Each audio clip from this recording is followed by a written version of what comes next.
Hello, ഇങ്ങനെ നമ്മുടെ പാടപ്പര നെല്ലെല്ലാം പഴുത്ത് തുടങ്ങിട്ടോ. ഇതുണ്ടോ, പഴുപ്പടിച്ചേ. എല്ലാം അല്ല, ഇടയിലൊക്കെ ഇങ്ങനെ പഴുപ്പടിച്ച് തുടങ്ങി. അടുത്ത മാസം ഈ സമയമാകുമ്പോഴേക്കും നമ്മുടെ പാടമൊക്കെ കൊയ്ത്ത് കഴിഞ്ഞിട്ടുണ്ടാവും. ഇടയിലൊക്കെ ഉണ്ടല്ലേ മഞ്ഞൾ കളർ, കൂടുതൽ മഞ്ഞയായിട്ടുണ്ട്. അങ്ങനെ നടക്കാൻ പറ്റില്ല കേട്ടോ. ഇവിടെ മുള്ള് വരമ്പിൽ, പാടത്ത് വരമ്പിൽ കണ്ടില്ല, മുള്ള് ചെടി. അത് സൂചി പോലെ ഉണ്ടാവും. അതിൻ്റെ മുള്ള് കാലിൽ കയറിയാൽ നമുക്ക് തന്നെ അറിയില്ല, ഭയങ്കര കടച്ചിലായിരിക്കും. അമ്മേ വേണ്ട, പുല്ല് പൂത്ത് നിൽക്കണേണ്ട. പുല്ല് അരിയാൻ പറ്റില്ല. ഇത് അരിഞ്ഞ് കൊടുത്താലും നമ്മുടെ പശുക്കളൊന്നും തിന്നില്ല, മൂത്തതല്ലേ. എല്ലാം ഒരുപോലെ ആയിട്ടില്ല, ഓരോരുന്നും ഓരോ മോഡല്. ഇതേ മോൾ ഭാഗമൊക്കെ നല്ല മഞ്ഞ കളറായി വരുന്നുണ്ട്.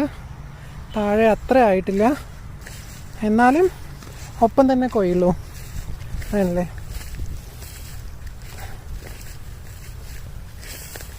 ഇതിങ്ങനെ ഇവിടെ ആയിട്ടുണ്ട്. ഒപ്പം എല്ലാം ഒരു ദിവസം കൊണ്ട് കൊയ്ത്ത് തീരില്ല, 2 ദിവസം എടുക്കും. 2 ദിവസം എടുത്തു കഴിഞ്ഞ് കൊയ്ത്തങ്ങ് തീർന്ന്.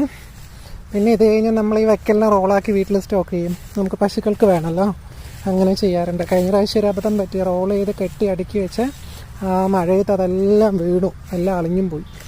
അതുകൊണ്ട് ഇപ്രാവശ്യം ഭയങ്കര പാടായിരുന്നു.